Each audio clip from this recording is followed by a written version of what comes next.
بسم اللہ الرحمن الرحیم۔ آج کی ویڈیو میں ہم من و سلویٰ کے بارے میں بات کریں گے کہ من و سلویٰ کیا ہے اور یہ کس قوم کے لیے اتارا گیا تھا۔ بنی اسرائیل ایک ایسی قوم گزری ہے جس پر اللہ تعالیٰ نے بے شمار انبیاء اکرام بھیجے، مگر یہ قوم راہ راست پر نہیں آئی اور اللہ تعالیٰ کی نافرمانیوں میں مشغول رہی، اور اللہ تعالیٰ نے بنی اسرائیل کو بے شمار انعامات سے نوازا۔ اللہ تعالیٰ نے قرآن پاک میں ارشاد فرمایا کہ ہم نے تم پر بادل کا سایہ کیا اور تمہارے لیے من سلویٰ اتارا، اور کہہ دیا کہ ہماری دی ہوئی پاکیزہ چیزیں کھاؤ۔ انہوں نے ہم پر ظلم نہیں کیا بلکہ اپنے جانوں پر ظلم کیا۔ جب فرعون دریائے نیل میں اپنے قوم کے ساتھ غرق ہو گیا اور تمام بنی اسرائیل مسلمان ہو گئے، جب حضرت موسیٰ علیہ السلام کو اطمینان حاصل ہوا تو اللہ تعالیٰ کا حکم ہوا کہ آپ بنی اسرائیل کا لشکر لے کر ارض مقدس یعنی بیت المقدس میں داخل ہو جائیں۔ اس وقت بیت المقدس پر قوم عمالقہ کا قبضہ تھا، جو بدترین قسم کے کفار تھے اور جو بہت ہی طاقتور اور ظالم قسم کے لوگ تھے۔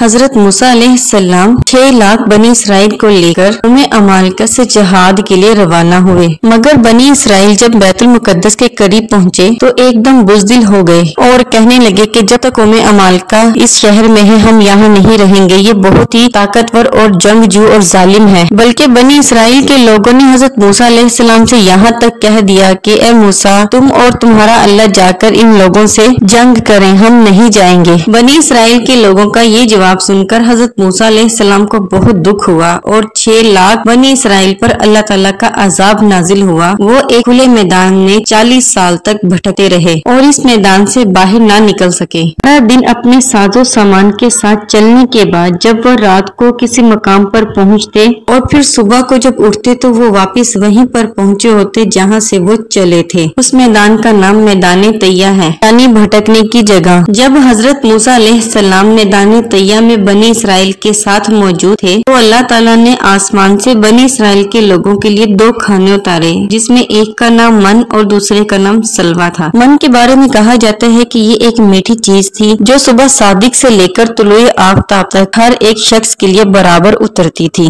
اور سلویٰ کے بارے میں یہ کہا جاتا ہے کہ یہ ایک چھوٹا سا پرندہ تھا جو آسمان سے بھنا ہوا اترتا تھا، اور کوہ طور کا ایک سفید پتھر ان کے پاس تھا۔ جب پانی کی حاجت ہوتی تو حضرت موسیٰ علیہ السلام اس پتھر پر اپنا عصا مبارک مارتے تو اس پتھر سے 12 چشمے 12 قبیلوں کے لیے جاری ہو جاتے تھے۔ دھوپ سے بچاؤ کے لیے ایک سفید بادل سارا دن بنی اسرائیل کے لوگوں پر سایہ کرتا اور رات میں میدان کے بیچ میں ایک نورانی ستون آسمان سے اترتا جس کی روشنی میں وہ اپنا کام کاج کیا کرتے تھے۔ اللہ تعالیٰ نے ان پر اتنی عنایتیں کی کہ ان کے بال اور ناخن نہیں بڑھتے تھے، نہ ان کے کپڑے پھٹتے اور نہ میلے ہوتے تھے، اور پیدائشی بچوں کے جسم پر لباس موجود ہوتا تھا جو جسم کے ساتھ ساتھ ہی بڑا ہوتا جاتا تھا۔ من و سلویٰ کے بارے میں حضرت موسیٰ علیہ السلام کا یہ حکم تھا کہ تم روزانہ اس کو کھا لیا کرو اور کل تک کے لیے اس کا ہرگز ذخیرہ نہ کرنا۔ مگر بنی اسرائیل کے کچھ لوگوں کو یہ اندیشہ ہوا کہ اگر کسی دن یہ من و سلویٰ آسمان سے نہ اترا تو ہم اس چٹیل میدان میں بھوکے رہ جائیں گے۔ اس ڈر کی وجہ سے انہوں نے کچھ کھانا چھپا کر رکھ لیا۔